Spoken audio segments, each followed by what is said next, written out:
Ok, chicas, aquí. Bueno, el día de ayer iniciamos ya como la serie para las chicas que han estado el año pasado en la comunidad. Nosotros nos organizábamos por series, pero el Señor nos regaló un tema que no se trata solo de verlo un día, 2 días o un mes, sino algo que se trabaja todo el año. Y ayer estuvimos como introduciendo un poquito. Y bueno, si no pudieron estar el día de ayer, espero el fin de semana tener listo el material accesible para todas y así pueden irlo viendo y que no se pierdan ninguno de los temas porque todos están concadenados, lo que se va a dar este mes y el siguiente. Entonces, para que se enteren un poquito de la dinámica para este año, tienen que ver sí o sí el primer video. Pero en resumen, voy a dar un resumen muy rápido, estuvimos viendo que la palabra que el Señor nos dio para este año es reconsagración, ordenando nuestro corazón. Eso es para nosotras este año y el tema principal es volver al altar, poner a Dios como prioridad. ¿Ya? Hablamos de que habían 4 temas que yo quería tocar que nos van a ayudar a poner a Dios como prioridad, que nos van a ayudar a consagrarnos. Y esas son ordenar las prioridades, reconocer las distracciones, ser obedientes y vivir en santidad, ¿verdad? Vimos un poco del libro de Ageo. Leímos Ageo 1, versículos 3 al 9 y el 12 al 15, que tienen que leerlo, y el capítulo 2 también. Y vimos sobre prioridades y distracciones. Un poquito hablamos, les voy a compartir unos cuantos puntos para que podamos profundizar en lo que toca hoy. Uno de los puntos era que a partir de lo que leímos en Ageo, nos dimos cuenta que tanto el pueblo de Israel como nosotros hoy en día podemos caer en esto, que nos ocupamos de nuestras necesidades y nos olvidamos de nuestro proveedor, que nos ocupamos de nuestros deleites y nos olvidamos de quién es nuestro mayor deleite. Nos ocupamos de nuestra vida y nos olvidamos de quién nos la dio y de a quién le pertenece. ¿Ya? Y también vimos que Dios no respalda lo que no le pone en primer lugar. Todo esto lo aprendemos de la historia de Geo y lo que vimos el día de ayer. Vimos también esto de la obediencia dentro de la historia de Ageo, de que no hay fe sin obediencia. Todo lo que el Señor nos manda requiere dar un paso sin ver lo que viene, pero ahí es cuando se ve el respaldo del Señor. Después de dar el primer paso de obediencia, viene su respaldo. Y la obediencia al final nos acerca a su corazón. No esperamos recompensa por la obediencia, sino que eso nos acerca a Dios. Ese es el fin. Y hablamos un poquito de la santidad, que es algo que también Dios le habló al pueblo de Israel en el libro de Ageo, donde les remarcó a ellos y a nosotras hoy que lo que hacemos debe exaltar a Dios y lo que le ofrecemos debe agradar a Dios. Eso vimos, también vimos que el pecado no puede coexistir con nuestra adoración. Si queremos adorar al Señor en espíritu y en verdad, como Él lo dice, el pecado no puede coexistir allí. Vimos que la obediencia no está condicionada a la bendición, sino que está conectada con nuestro temor a Dios. No esperamos ver la bendición para ser obedientes. Somos obedientes porque amamos a Dios. Ese es el fin y esa es la razón de ser de nuestra obediencia. Hay una alabanza que estaba escuchando últimamente. Escúchenla, es una de las viejitas de Jesús Serán Romero y, es Te daré, no recuerdo cómo se llama, pero hay una parte que dice: "Mi obediencia es mi mejor adoración". Eso es todo. Y he estado como repitiéndola estos días y siento que habla mucho del tema, así que la pueden escuchar. Ya pasaré ahí en el grupo. Pero ahora sí voy a profundizar un poquito en prioridades, distracciones. Lo que habías dicho ayer fue una introducción. Hoy vamos a profundizar prioridades, distracciones y la próxima semana vemos obediencia y santidad. O sea, vamos profundizando cada cosita, que sería como como la base de todo lo que vamos a ver en cada mes, que ya ayer les presenté qué áreas vamos a ver cada mes, porque la idea es que el Señor nos pide consagrarnos, separarnos para Él, pero eso no es solamente ir a la iglesia, eso implica rendir y poner en el altar cada área de nuestra vida y cada mes va a cubrir un área en específico de nosotras. Entonces, esta es la base y vamos a hablar de prioridades y distracciones. Y para eso voy a ir a la parábola del sembrador, ¿ya? Vamos a leer un poquitito. Vamos a Marcos 4 del 13 al 20. Y dice, y les dijo, ¿no sabéis esta parábola? ¿Cómo pues entenderéis todas las parábolas? El sembrador es el que siembra la palabra, y estos son los de junto al camino, en quienes se siembra la palabra, pero después que la oyen, enseguida viene Satanás y quita la palabra que se sembró en sus corazones. Estos son asimismo los que fueron sembrados en pedregales, los que cuando han oído la palabra, al momento la reciben con gozo, pero no tienen raíz en sí, sino que son de corta duración, porque cuando viene la tribulación o la persecución por causa de la palabra, luego tropiezan. Estos son los que fueron sembrados entre espinos, los que oyen la palabra, pero los afanes de este siglo y el engaño de las riquezas y las codicias de otras cosas entran y ahogan la palabra y se hace infructuosa. Y estos son los que fueron sembrados en buena tierra, los que oyen la palabra y la reciben y dan fruto a 30, a 60 y a 100 por uno. Lo quiero leer también en Lucas, porque esta es la parábola del sembrador, que Jesús da la parábola, que yo estoy segura que la han escuchado, pero también la explica y la explica a sus discípulos. Y es una parte que la podemos encontrar en los diferentes evangelios. En Lucas dice 12, las semillas que cayeron en el camino representan a los que oyen el mensaje, pero viene el diablo, se lo quita del corazón e impide que crean y sean salvos. Las semillas sobre la tierra rocosa representan a los que oyen el mensaje y lo reciben con alegría, pero como no tienen raíces profundas, creen por un tiempo y luego se apartan cuando enfrentan la tentación. Las semillas que cayeron entre los espinos representan a los que oyen el mensaje, pero muy pronto el mensaje queda desplazado por las preocupaciones, las riquezas y los placeres de esta vida. Así que nunca crecen hasta la madurez. Y las semillas que cayeron en la buena tierra representan a las personas sinceras, de buen corazón, que oyen la palabra de Dios, se aferran a ella y con paciencia producen una cosecha enorme. Se me venía esta parábola cuando estaba preparando y pensando, y me acordaba de una parte de cada una de las semillas. La parábola, Jesús dice, bueno, se tira una semilla, se la comen los pájaros y no hizo ningún fruto, no hizo ningún efecto. Si la tiro entre piedras, se pierde, se seca, ni siquiera se dio tiempo de crecer. Se tira entre espinos, se pierde, se seca en el sol. Si la tiro en tierra buena y la recibe y crea raíces y crece, echa fruto. Y después le explica, ¿no?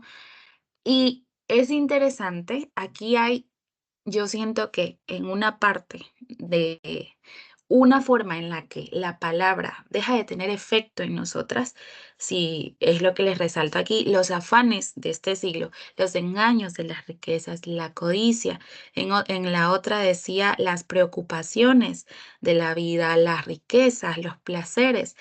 Todas estas cositas, estas y el resto de factores o escenarios que Jesús coloca es lo que impide que la palabra tenga fruto en nosotras.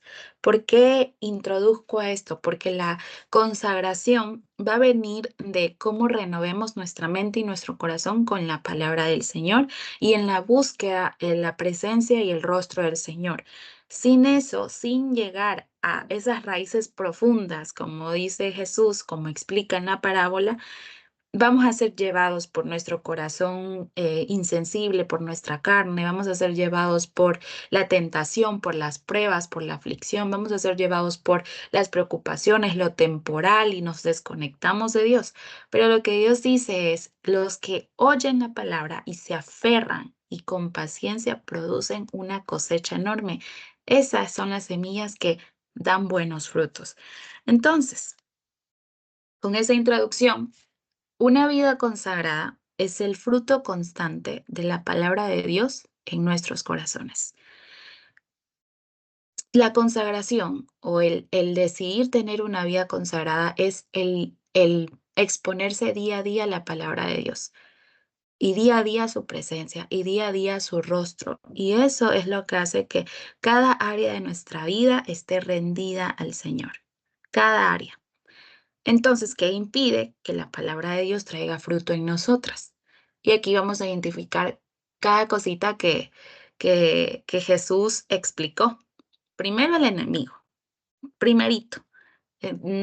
Primero puso al enemigo y dice que él no deja que la semilla llegue siquiera.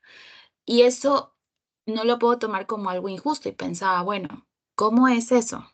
Si el Señor lanza la palabra, ¿qué sucede? El enemigo se aprovecha de ciertas cosas, se aprovecha de nuestro orgullo, se aprovecha de nuestra incredulidad, se aprovecha de nuestras heridas, se aprovecha de nuestras emociones y eso son barreras que él usa para que la semilla que se lance ni siquiera llegue a nosotros y se la lleva, no produce ningún fruto. Eso es lo primero que impide que la palabra de Dios traiga fruto en nuestra vida. Segundo, la superficialidad. Es la falta de raíces profundas. Es buscar solo por necesidad o situaciones puntuales al Señor. Y cuando eso sucede, el Señor lo da, solamente vemos lo bueno, pero cuando sucede lo malo, dejamos de ver a Dios. Otro aspecto que nos impide son las debilidades, la tentación, las pruebas, la persecución. Cuando no hay raíces firmes, cuando no hay raíces profundas, llega cualquier cosa, llega la tentación y nuestra concupiscencia, nuestra carne cae. Llegan las pruebas y enseguida tambaleamos. Llega la persecución y podemos negar a Jesús como lo hizo Pedro. Entonces, estos son tres factores y el cuarto son las distracciones, los afanes de la vida, el engaño de las riquezas, la codicia, las preocupaciones, le dice Jesús. Y de todas estas, pues lo que más nos puede, porque obviamente sabemos, ok, tenemos un enemigo, sabemos que hay una batalla constante, sabemos que hay muchas debilidades, que tenemos tentación, que tenemos prueba, ok, pero hay algo en lo que también como que peleamos mucho día a día y que a veces lo normalizamos y eso hace que nos desconectemos del Señor y es lo temporal, son las distracciones, son esos afanes, es el tener, es los proyectos personales y es lo que quieran o no, nos demos cuenta o no, nos desconecta de Dios y ya no nos consagramos para Él. Empezamos a poner otras cosas primero. Entonces, es eso, es ese punto en el que el Señor nos está tratando. Sabemos que somos pecadoras, el pecado no se ha ido, si la sangre de Cristo nos hace justos por gracia, pero vivimos una batalla constante con el pecado, tenemos una batalla constante con el enemigo. Pero algo que sí podemos tomar acción es nuestra vida, nuestro trabajo, las áreas de nuestra vida, los afanes que nos desconectan del Señor. ¿Cuál es un ejemplo de consagración y prioridad dentro de la Biblia? Porque quería traerlo y digo, es interesante verlo desde personajes y voy a poner a Ana. Dentro de la oración que tuve con el Señor hace unas semanas atrás, me trajo a la historia de Ana y me conmovió mucho, me conmovió mucho. Tal vez me conmovería a otro nivel cuando ya tuviera hijos, pero siento que aún si no he experimentado eso, me conmueve mucho. ¿Y por qué es un ejemplo de consagración y prioridad para mí? Vamos a leer. Esto está en Primera de Samuel 1 y 2. Yo he escogido ciertos versículos porque no vamos a tener tiempo para leer todo. Dice, Ana, con una profunda angustia, lloraba amargamente mientras oraba al Señor e hizo el siguiente voto. Oh Señor de los ejércitos celestiales, si miras mi dolor y contestas mi oración y me das un hijo, entonces te lo devolveré. Él será tuyo durante toda su vida y como señal de que fue dedicado al Señor, nunca se le cortará el cabello. Señor, ¿se acuerda de mí? Esto ya es después. Después, Señor, ¿se acuerda de mí? Preguntó Ana. Soy aquella misma mujer que estuvo aquí hace varios años orando al Señor. Le pedí al Señor que me diera este niño y Él concedió mi petición. Ahora se lo entrego al Señor y le pertenecerá a Él toda su vida. Y allí ellos adoraron al Señor. Pero Samuel, aunque era solo un niño, servía al Señor. Vestía una túnica de lino como la del sacerdote. Cada año su madre le hacía un pequeño abrigo y se lo llevaba cuando iba con su esposo para el sacrificio. Antes de que ellos regresaran a su casa, Elí bendecía a Elcana y a su esposa diciendo, que el Señor les dé otros hijos para que tomen el lugar de este que ella entregó al Señor. Entonces el Señor bendijo a Ana y ella concibió y dio a luz 3 hijos y 2 hijas. Entre tanto, Samuel crecía en la presencia del Señor.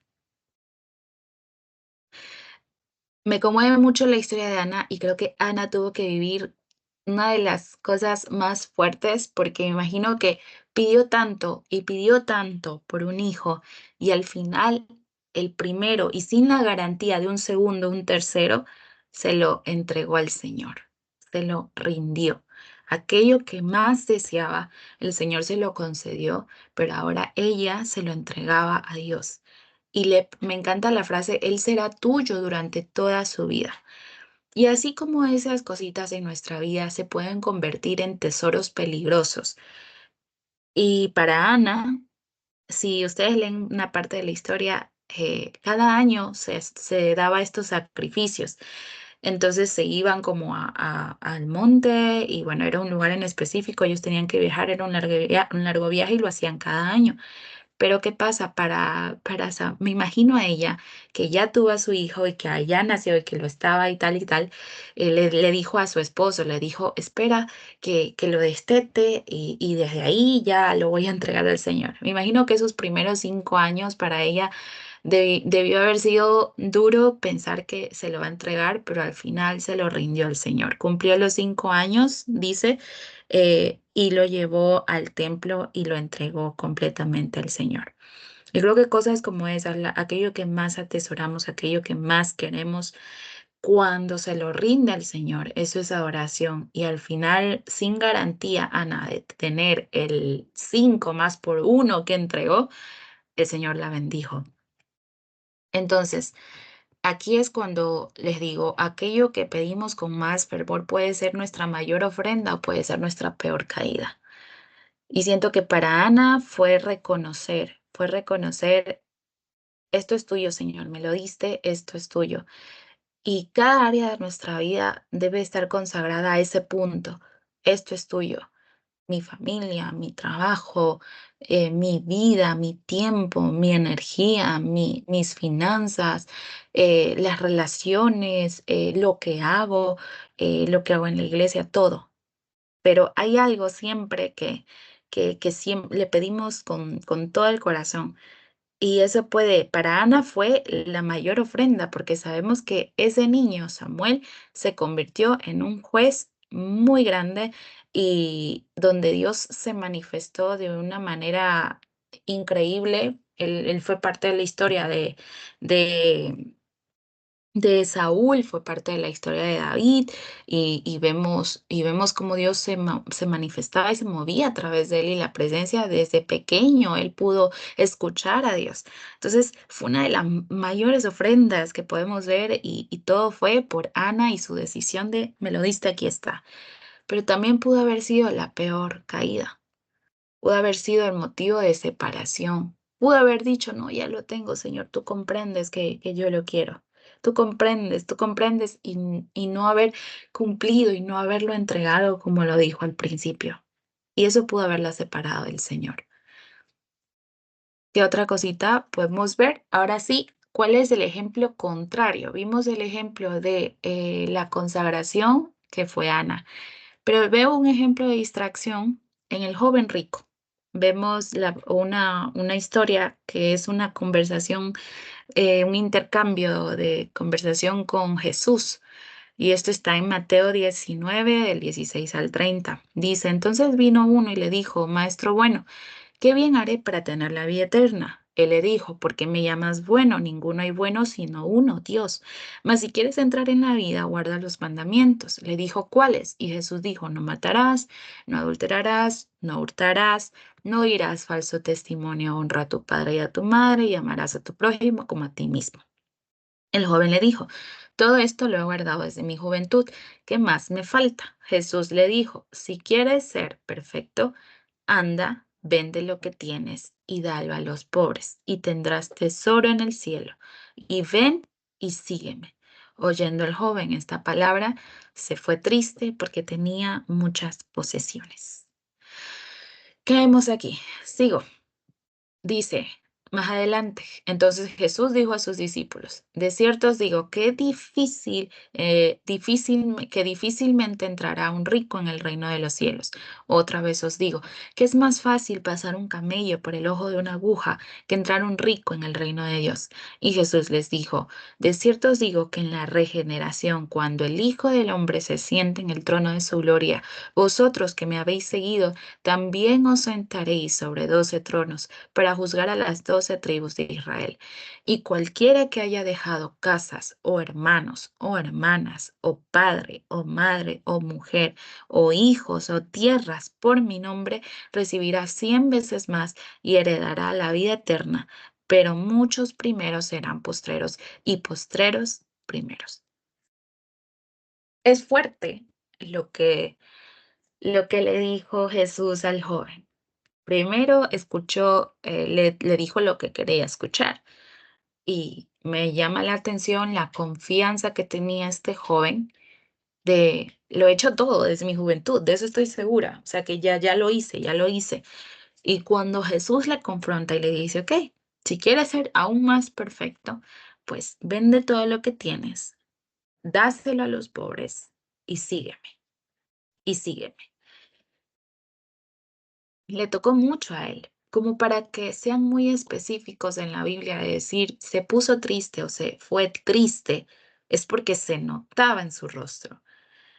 Tocó una parte en su corazón, tal vez la estabilidad, tal vez el haber trabajado tanto, el esfuerzo, ¿no? Y pensar, eso no lo puedo hacer. Le puedo entregar todo a Dios, pero eso no. Nada me reservo, pero esto es mío. Él hizo eso. Y al final Jesús enseña, es muy difícil, pero yo siento que aquí no solamente habla, no podemos entrar en que solamente habla de dinero, aunque sí, topa bastante eso, pero para este joven el tesoro era el dinero, pero para nosotras, ¿cuál es ese tesoro? ¿Qué es aquello que está en nuestro corazón que cuando Dios nos lo pida, no salgamos como el joven, tristes, dándole la espalda y diciendo, eso no, mejor me voy? Cualquier tesoro que no sea el Señor nos condicionará para servir y entregar nuestra vida. Cualquier tesoro. Si ese tesoro en nuestro corazón no es el Señor y es otra cosa, eso nos va a condicionar. Eso, eso nos va a decir, esto sí, esto no, tanto para servir como para entregar nuestra vida. Entonces, con esos ejemplos, tanto de un ejemplo de consagración como Ana y un ejemplo de distracción, como, como el joven rico. Ahora nosotras nos vemos en el punto de tenemos que volver al altar, tenemos que poner a Dios como prioridad. Y ahí tenemos que tener algo muy claro y es como mi advertencia al final, porque estoy segura que dices, ok, debo hacerlo, debo hacerlo, debo hacerlo. Y pensamos que cuando es el Señor, em, todo se va a dar y se va a abrir y todo va a estar bien y Él va a estar con nosotros. Pero la verdad es que habrá más obstáculos cuando decidamos darle ese primer lugar a Dios. Van a haber más obstáculos y todo va a intentar desenfocarte, tanto en nuestro alrededor, nuestro contexto, las personas, todo va a intentar desenfocarte. Y esto lo digo porque Nehemías 4 del 1 al 9 dice, cuando Sanballat se enteró de que estábamos reconstruyendo la muralla, se enojó muchísimo, se puso furioso y se burló de los judíos, diciendo ante sus amigos y los oficiales del ejército de Samaria, ¿qué cree que está haciendo este pobre y debilucho grupo de judíos? ¿Acaso creen que pueden construir la muralla en un día por tan solo ofrecer unos cuantos sacrificios? ¿Realmente creen que pueden hacer algo con piedras rescatadas de un montón de escombros y para colmo piedras calcinadas? Tobías, el amonita que estaba a su lado, comentó, esa muralla se vendría abajo si tan siquiera un zorro caminara sobre ella.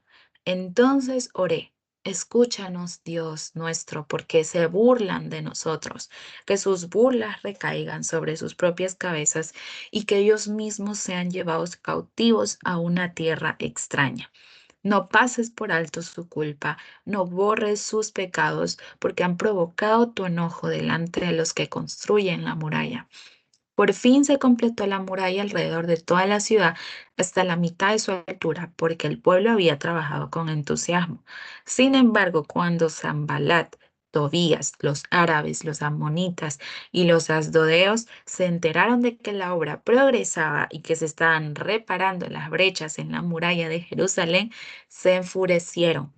Todos hicieron planes para venir y luchar contra Jerusalén y causar confusión entre nosotros. Así que oramos a nuestro Dios y pusimos guardias en la ciudad día y noche para protegernos.